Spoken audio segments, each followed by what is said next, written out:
Hey everyone, and welcome back. So today I thought we'd do something a little different and have some fun with AI technology, asking ChatGPT one very simple question. And that is, what are the 10 must-play indie games on the Nintendo Switch? Now today's video isn't as much about describing these 10 games, it's more about evaluating the responses that ChatGPT is going to be giving us. As in, do I agree, are these 10 must-play games on the Nintendo Switch?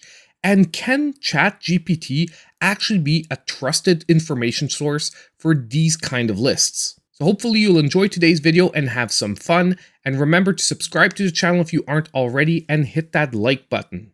Now, not only did ChatGPT answer our question with a list of 10 games, but it even gave us an introduction paragraph, basically saying that the Nintendo Switch has a wide variety of fantastic indie games to choose from, while the following list represents just a selection of the many great indie games available on the platform. Here are 10 must-play indie games for the Nintendo Switch. Now this is a little generic, but it is hard to argue with the statements made here because I would say ChatGPT is very right. There are a ton of great indie games on the Nintendo Switch. However, let's see if they really did make a list of 10 must-play games.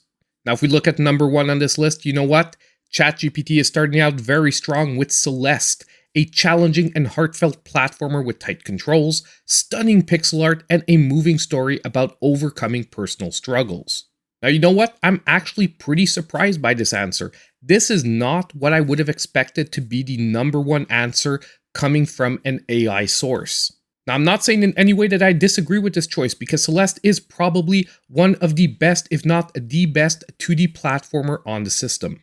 And although I would say it's a well-known game in the indie community, it is not one of the highest-selling indie games or even the highest-rated indie game. So color me surprised and a little bit impressed that this game actually came out on top. And you know what? I would agree that this is a must-play indie game for pretty much anyone picking up the Nintendo Switch, because even though it becomes a challenging game at the end, the difficulty curve is a very steady one. And if you ignore the optional objectives, I really do think anyone can finish this game, and it will leave you a better skilled gamer for playing through it. So after a strong start, let's look at number 2. Now number 2 is Stardew Valley, a delightful farming simulation game where you can create and manage your own farm, interact with colorful characters, and explore a charming world. Now this is the type of game I was expecting from an AI chatbot. Once again, it's not that I disagree in any way, it's just that this is one of the highest selling indie games on the Nintendo Switch, so it is one of those easy answers. However, at the same time, it remains probably still today one of the best overall life/farming sim games on the Nintendo Switch, and it definitely fits the bill in my book as a must-play indie game on the Nintendo Switch. So we're not going to spend too much time on this one. It's one of those definite easy answers. Let's jump straight to number 3. And number 3 is going to be Hollow Knight, a beautiful and atmospheric Metroidvania-style game with precise combat, intricate level designs, and a hauntingly immersive world to explore. Now once again, I would say this was an easier answer provided by the chatbot, in the sense that Hollow Knight is one of the best rated games on the system. There's also an extreme level of buzz around this game, especially since we've been waiting for the sequel in like forever. However, my next statement might trigger some people out there. I'm not quite sure I would put this game on a must-play indie game on the Nintendo Switch. Now that's not because it isn't probably one of the best all-around Metroidvanias ever, it's simply because it's not exactly an approachable game for someone who either hasn't played a Metroidvania before or just is playing a first Metroidvania in quite a bit of time.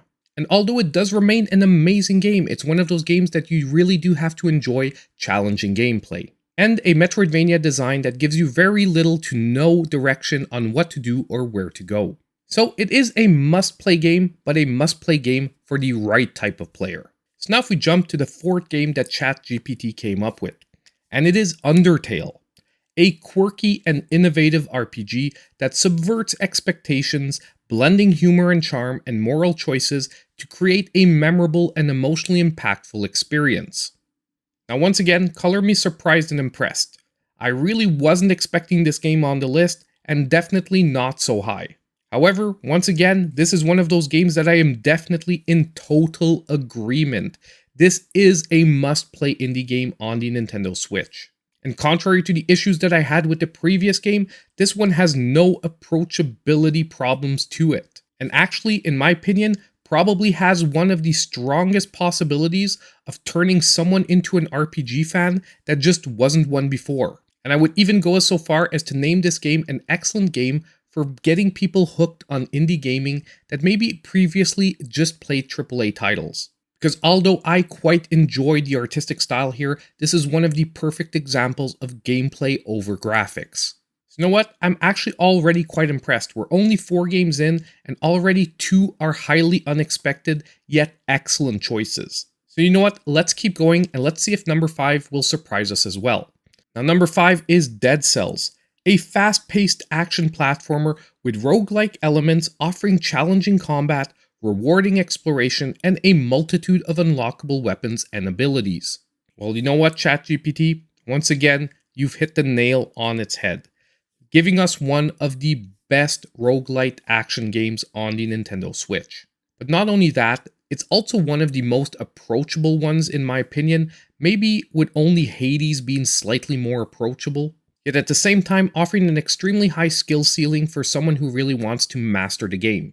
It's just really one of those games that if you have any basic knowledge of 2D action platformers, after just 2 or 3 runs, you'll at least have the basics down. And most people will easily make eventually their way to the first boss, with it acting as the first real gatekeeper here. Now, although this game does remain as well a challenging game, I do think it very well deserves a spot on this list just because the roguelike genre sort of goes hand in hand with challenge, and Dead Cells remains, in my opinion, as I said earlier, one of the more approachable ones, at least to get started out in the genre.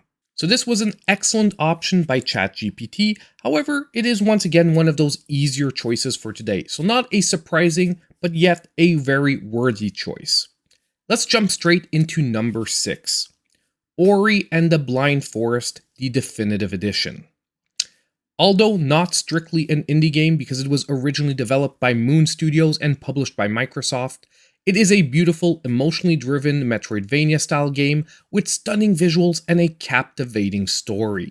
Now once again, this game in my opinion is one of those easier choices, just because of how well regarded the game is, however, it is at the same time an excellent choice for this list. And you know what? I think I agree here that Ori and the Blind Forest, in my opinion, is probably the most must-play Metroidvania on the Nintendo Switch. And that not only is because it is an excellent game with beautiful visuals, an amazing storyline, and on top of it, a totally amazing soundtrack, but also it's one of those games that if you don't enjoy Ori and the Blind Forest, you're probably just not going to be into Metroidvanias, because it really does represent some of the best elements of the genre, all the while making the gameplay extremely approachable even if this is your first time playing it.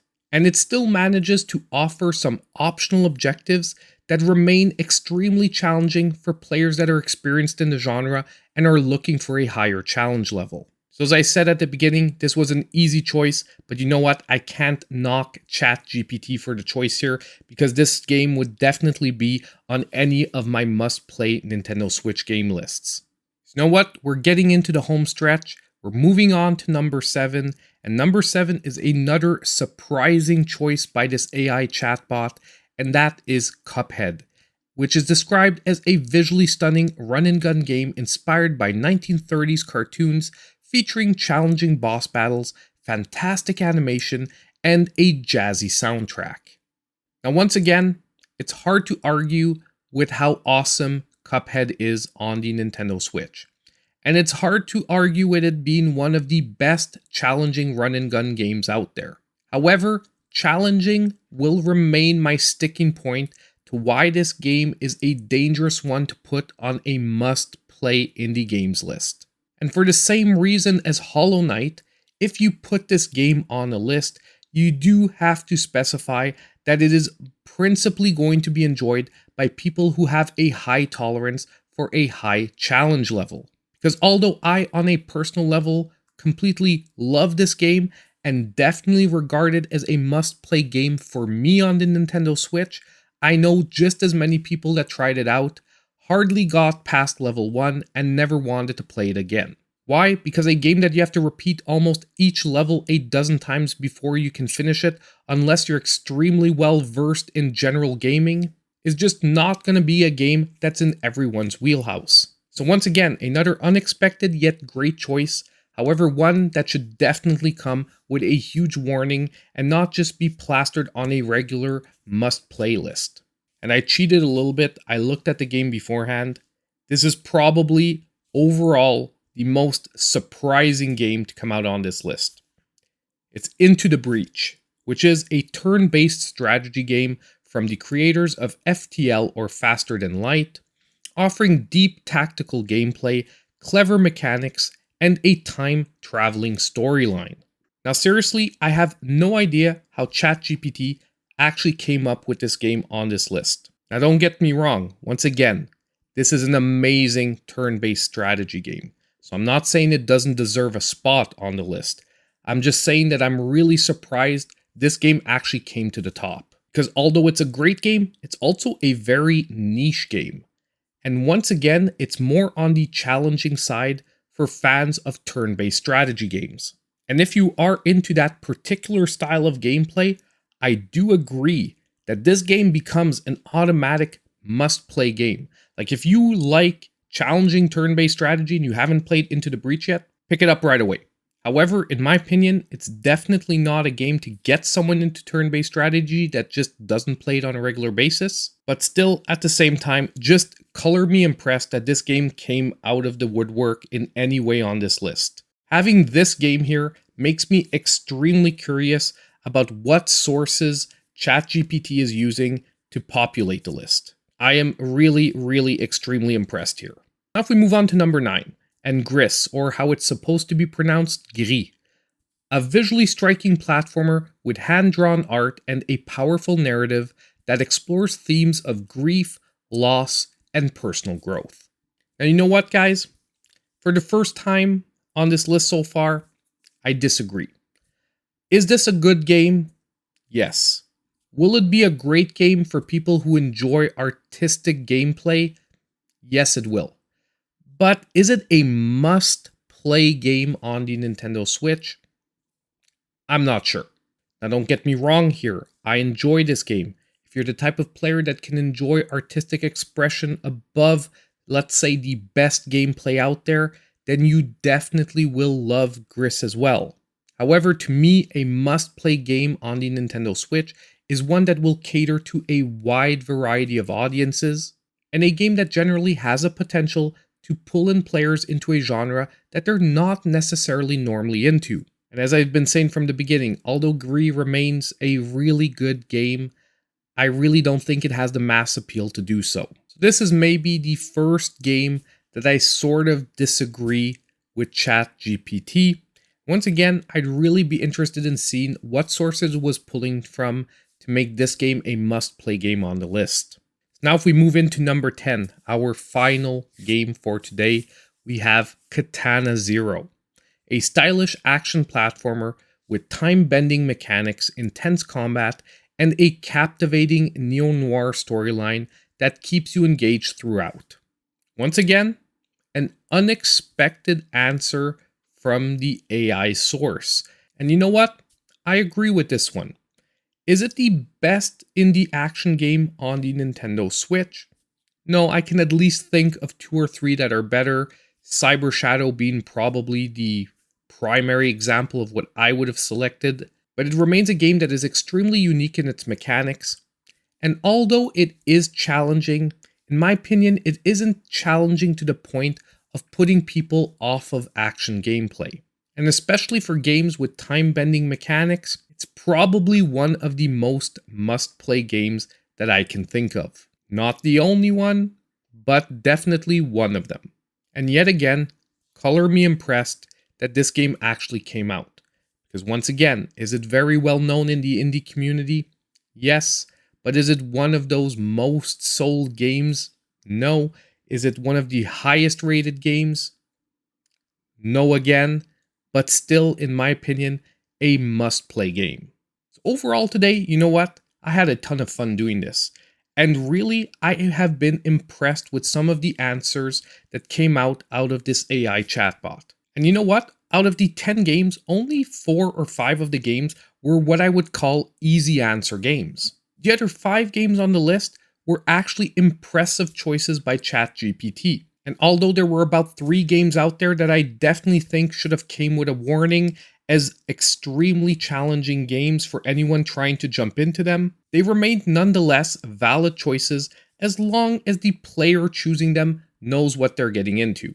And in the end, I maybe only really disagreed with one of the games on the list. So overall, is ChatGPT a good place to go to make Nintendo Switch lists if you're new to the system and you sort of don't know what to pick up? I think so, but you've really got to do some extra research because, as I said, it really doesn't give those warnings that a real reviewer would be giving. So although I'm starting to get a little stressed, I don't think I'm losing my job anytime soon.